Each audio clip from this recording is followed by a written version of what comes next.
Okay, now let me move to the next repository where I have designed the schedulers and JWT key authentications and even yeah, API key authentication also I have implemented.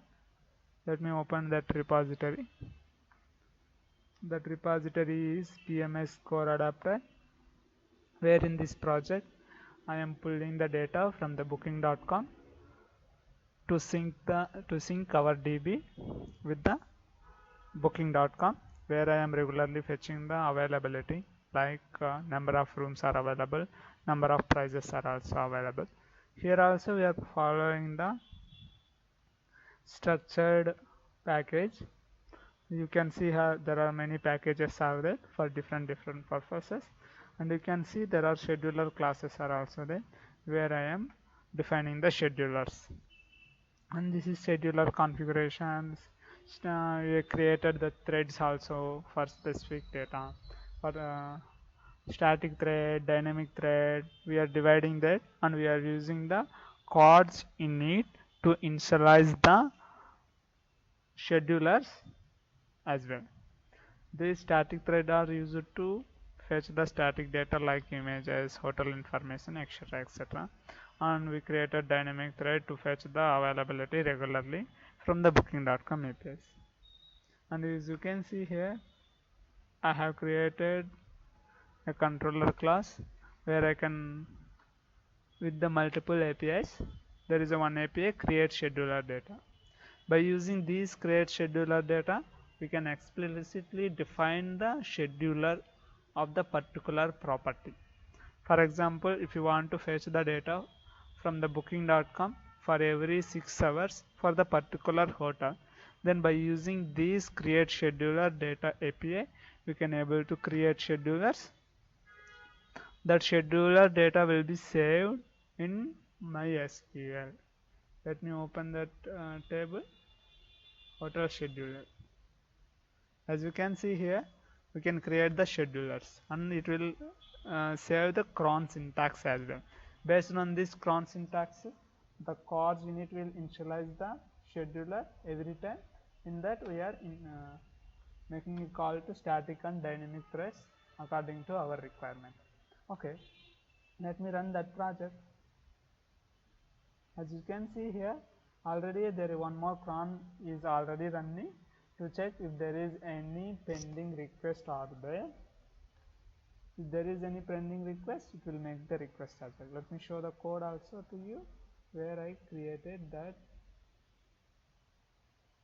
scheduler.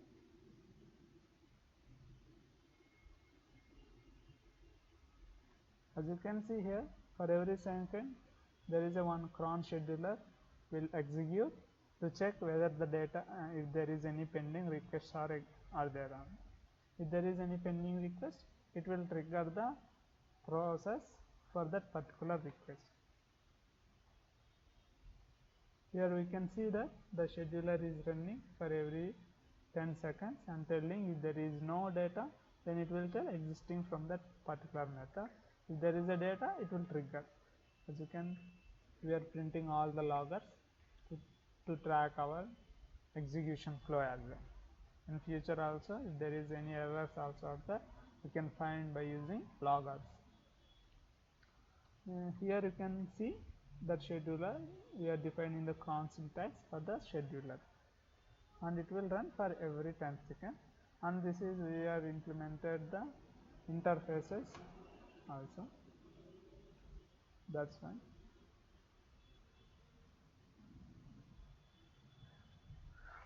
Here based on some conditions, the process will be started for that particular request IDs. And let me open the Swagger documentation for this PMS core adapter. This is the booking parser middleware API where I am regularly fetching the data from the booking.com to sync booking data with our calls data. Here you can see there is an API to create scheduler. By using this API, we can explicitly create the scheduler Based on that scheduler, it will regularly make a call in our backend system, so that regularly the scheduler will get triggered and the data will get fetched from the booking.com and synced into the our system. Okay, let me create a new scheduler. Okay, first let me delete these two schedulers which already exist in our database.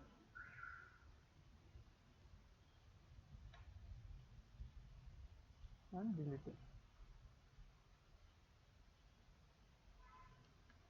Okay, there is a new property that we have, and we are trying to fetch the data for a single room, for single person, for single day reservations regularly.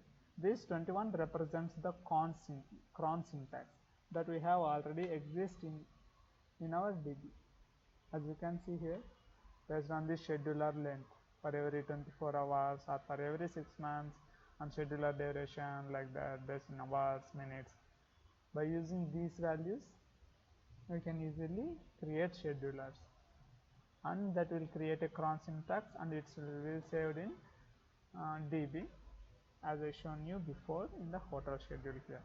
Okay, let me make a call to this API to create schedule.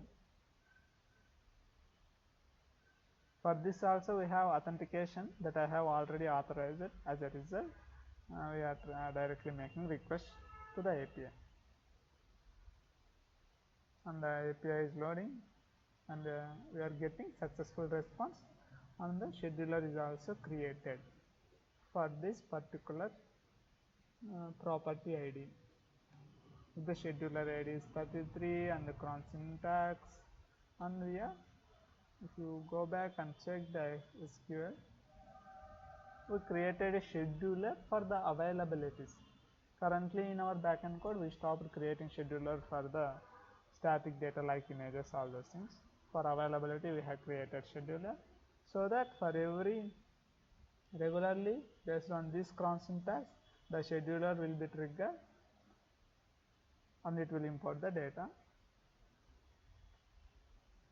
As you can see here, the scheduler is triggered and the data is also importing.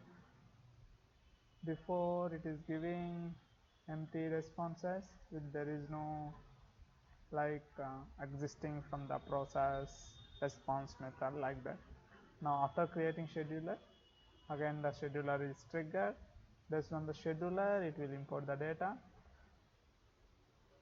and even the scheduler data we are displaying in UI as well. As you can see here, there is a UI that we have already transferred in the backend by using these values. Here actually I am using barrier token JWT authentication for this one. As you can see here, I am making a call to one login API which is returning a JW token with expiration time. This login API exists in our booking parcel middleware API. This is the login API where it will return the JWT token and all those things. If I remove the JWT token,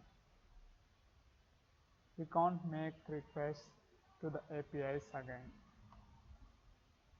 As a result, the data will not fetch from the backend.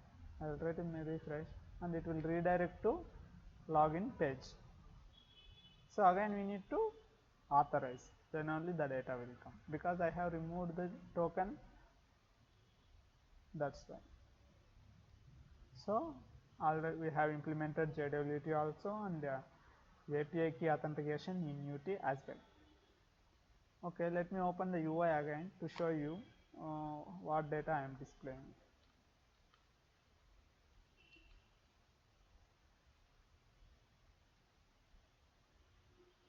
See here, and even we are displaying logs of the scheduler. Based on the logs, we are displaying at what step currently the scheduler is working. Even see, for every 15 minutes the scheduler will get triggered and the data will be fetched from the booking.com and it will sync to our database. see, even we are displaying the logs, at what step the scheduler is there and what is happening. By using this UI, you can easily find how the schedulers are working, whether the scheduler is completed or failed. Even with the status, we can able to understand whether the scheduler is working correctly or not. This data we are already saving in the database in the hotel schedulers and logs, like a logs. Let me open that log.